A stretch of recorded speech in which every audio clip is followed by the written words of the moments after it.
cotas nas universidades corrigem uma distorção histórica ou criam mais discriminação? A política de cotas ainda não foi votada aqui no Congresso, mas como as universidades públicas têm autonomia, muitos não esperaram o fim dos debates. A Constituição e a Lei de Diretrizes e Bases da Educação dão autonomia às universidades públicas para decidir como é feita a seleção dos alunos. Por causa dessa autonomia, mesmo enquanto o sistema de cotas não vira lei, algumas universidades já fazem reserva de vagas.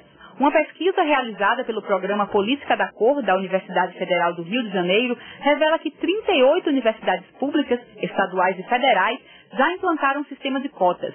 24 delas só reservam vagas para negros. O restante inclui os índios na reserva ou dá prioridade ao critério econômico. As políticas de ação afirmativa são políticas exitosas.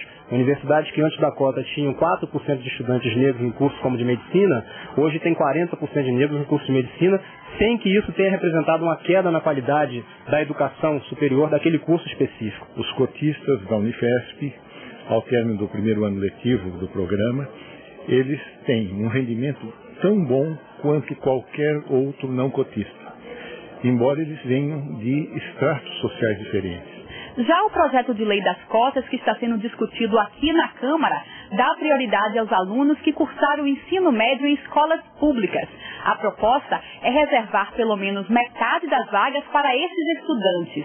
E dentro dessa cota, será dada preferência aos que se declararem negros ou índios. Preciso que os dirigentes de universidades, os professores, a mídia muito especialmente e o governo entenda que há uma diferença fundamental entre pobreza e negritude, ou seja, racismo. Uma coisa é você combater o racismo, outra coisa é você combater a pobreza. Essa diferença de critérios demonstra que o texto do projeto ainda vai ser muito discutido antes de ser votado. Essa aplicação de cotas nada mais é do que ratificar o racismo.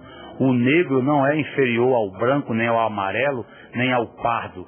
Enquanto a universidade pública brasileira estiver dirigida para aqueles que podem pagar universidades, nem o pobre, nem o negro, nem o amarelo que é pobre vai conseguir acessar a universidade pública. A reserva legal de vagas para minorias também é discutida pelo Estatuto da Igualdade Racial e pela reforma universitária. E, Tânia, eu volto à pergunta inicial. As cotas nas universidades corrigem uma distorção histórica ou criam mais discriminação? A questão é complicada, ela é complexa. Eu, por exemplo, num primeiro momento, fui muito a favor das cotas raciais, fiz até uma mostra de cinema negro, onde nós discutimos isso, porque entre os mais pobres no Brasil estão as mulheres e os negros, né? Então, na verdade, a cota racial pegaria também os mais pobres. Mas nesse momento, a experiência tem mostrado que nós estamos trazendo também para dentro da universidade um outro tipo de racismo, não é? Nós tivemos um episódio lamentável de um aluno no Instituto de Ciência Política, que o professor, explicando uma coisa, usou um termo que ele achou que não era adequado, ele fez um escândalo. Então, eu acho, e na verdade, essa questão da cor é uma questão complicada. Porque, por exemplo, eu tive um bisavô que é negro, não é? Quer dizer, então são várias etnias negras colocadas e que aí a gente ainda está trabalhando pela cor, pela fotografia. Eu acho que vai aprimorar, eu acho que a cota é importante, acho que nós vamos avançar nessa seleção. O mais importante é que a gente possa democratizar o acesso. Agora, respaldando. Universidade se trabalha por mérito. São os bons que devem estar ali dentro, tá? Os demais vão estar sempre ensinando, assim no mundo inteiro. Quem tem o dom da pesquisa, quem tem a capacidade de gostar daquilo ali, de ficar num laboratório 8 horas por dia, quem tem o mérito de gostar de publicar, de fazer da vida acadêmica aquilo, a sua vida, não é? Eu acho que a gente não pode confundir as coisas ali. Eu acho que ainda esse debate está mal colocado na pauta. E as cotas para os estudantes de escola pública, independente da raça? Volto a te dizer, aqueles que têm mérito, né? Porque o que vai acontecer? Nós não vamos, no terceiro grau, vamos chamar assim, na universidade, corrigir uma distorção do primeiro. Agora, é muito importante que quem estudou em escola pública, porque quanto mais classe média estiver na escola pública, melhor ela vai demandar a escola pública.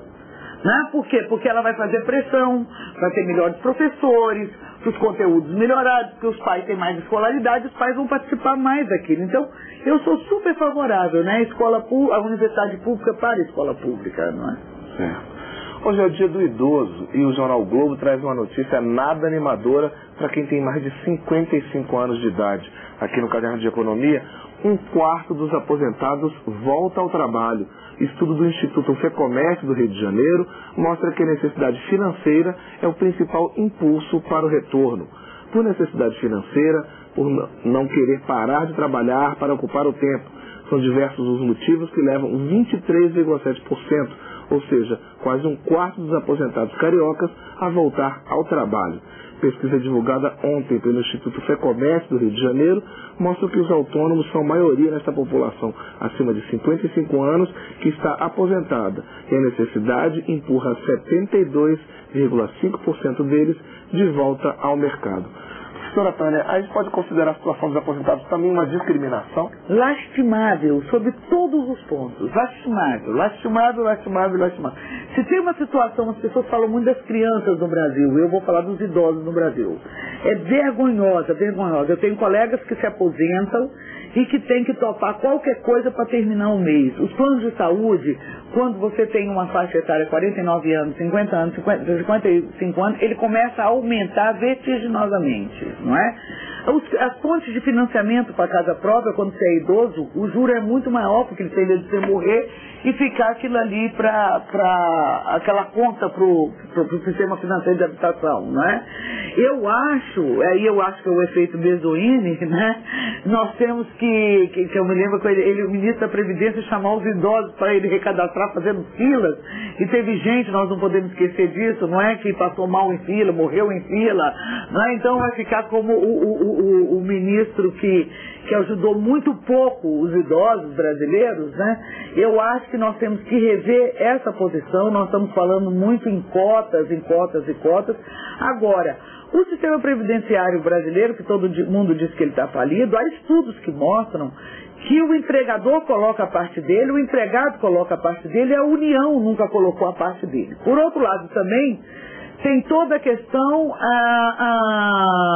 dos roubos, né? Porque no Brasil se rouba, prende, mas não se devolve ao erário público aquilo que foi retirado.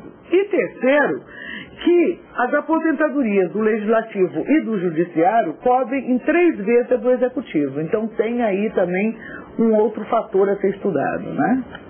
Já são mais de 7 milhões de motos, quase 17% da frota de veículos no Brasil. Os motociclistas estão entre as principais vítimas de acidentes. Um seminário discutiu em Brasília como aumentar a segurança e melhorar a educação dos motociclistas que circulam sobre 2 rodas. Em alta velocidade, elas transportam cargas e pessoas. As mais de 7 milhões de motocicletas do Brasil representam cerca de 17% dos veículos em circulação, mas são responsáveis por 26% dos acidentes, segundo o Departamento Nacional de Trânsito. E os desastres envolvendo motos são muito mais violentos. Enquanto em cada 100 batidas de carros há 8 vítimas, fatais ou não, em acidentes envolvendo motos esse número aumenta para 70 vítimas. Um seminário realizado em Brasília pelo Denatran discutiu como diminuir esses números e tornar melhores as condições dos motociclistas no trânsito, especialmente os que trabalham com motos. Os especialistas apontam como principais problemas para a categoria a falta de uma regulamentação nacional e a formação ineficiente dos condutores. Um projeto de lei que está na Comissão de Viação e Transporte da Câmara quer resolver essas 2 questões com o reconhecimento das profissões de mototaxista e motofretista, o conhecido motoboy.